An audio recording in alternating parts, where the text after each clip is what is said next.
ಅಣ್ಣ ಇದು ಪಕೋಡ ಎಷ್ಟು ವರ್ಷದಿಂದ ಮಾಡ್ತಾ ಇದ್ದೀರಾ? 30 ವರ್ಷದಿಂದ ಇದೇ ಜಾಗ.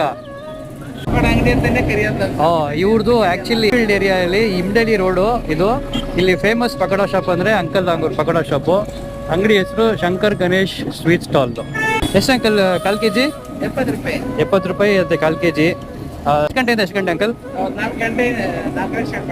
4 ಗಂಟೆಯಿಂದ 4 ಗಂಟೆಯಿಂದ ಒಂದು 7-8 ಗಂಟೆವರೆಗೂ ಮಾಡ್ತಾರಂತೆ. ಎಲ್ಲ ಖಾಲಿ ಆಗ್ಬಿಡುತ್ತೆ. 30 ಕೆಜಿವರೆಗೂ ಇದು ಪಕೋಡ ಬಂದ್ಬಿಟ್ಟು ಇಲ್ಲಿ ಸೇಲ್ಸ್ ಆಗುತ್ತಂತೆ. ಎಲ್ಲ ದಿವಸನೂ ಇರುತ್ತಂತೆ. ಸೊ ಇಲ್ಲೊಬ್ರು ಕಸ್ಟಮರ್ ಇದ್ದಾರೆ, ಇವ್ರು ಫೀಡ್ಬ್ಯಾಕ್ ಕೊಡಬೇಕು ಅಂತ ಆಸೆ ಪಡ್ತಾ ಇದ್ದಾರೆ. ಸರ್ ನಮಸ್ಕಾರ. ಸೊ ನೀವು ಇಲ್ಲಿ ಎಷ್ಟು ವರ್ಷದಿಂದ ಪಕೋಡ ತಿಂತಿದ್ದೀರಾ? ಸುಮಾರು ಇವ್ರನ್ನ 30 ವರ್ಷದಿಂದ ನೋಡ್ತಾ ಇದ್ದೀನಿ. 30 ವರ್ಷ ಪಕೋಡ ಅಂತಾನೆ ನಾವು. ಸೊ ಅಷ್ಟು ಫೇಮಸ್ ಆಗಿದೆ ಇವ್ರ ಅಂಗಡಿ ಪಕೋಡ. ಹಂಗಾದ್ರೆ ಮಕ್ಕಳು ಬೇಕಾದ್ರೂ ತಿನ್ಬೋದು, ಏನು ಪ್ರಾಬ್ಲಮ್ ಇಲ್ಲ. ಎಲ್ಲ ಡ್ರೈ ಮಾಡಿಕೊಡ್ತಾರೆ, ನೋ ಪ್ರಾಬ್ಲಮ್. ಯಾರು ಬೇಕಾದ್ರೂ ತಿನ್ಬೋದು.